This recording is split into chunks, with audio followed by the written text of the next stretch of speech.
वाशिम शहरातील डम्पिंग ग्राउंडला भीषण आग। वाशिम शहरातील हिंगोली रोड परिसरातील डम्पिंग ग्राउंडला भीषण आग लागल्याची घटना समोर आली आहे। या आगीमुळे परिसरात मोठ्या प्रमाणावर धूर पसरला असून नागरिकांमध्ये भीतीचे वातावरण निर्माण झाले आहे।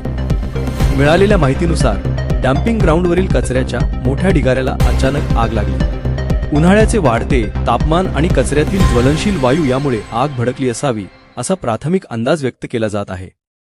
आगीमुळे निर्माण झालेल्या दाट धुरामुळे हिंगोली रोडवरील वाहतूक काही काळासाठी विस्कळीत झाली। तसेच परिसरातील नागरिकांना श्वसनास त्रास होऊ लागल्याने आरोग्याबाबत चिंता व्यक्त केली जात आहे। घटनेची माहिती मिळताच अग्निशमन दल तात्काळ घटनास्थळी दाखल झाले असून आगीवर नियंत्रण मिळवण्यासाठी युद्ध पातळीवर प्रयत्न सुरू आहेत। मात्र कचऱ्याचे मोठे प्रमाण असल्याने आग पूर्णपणे विझवण्यासाठी वेळ लागत असल्याचे सांगण्यात येत आहे।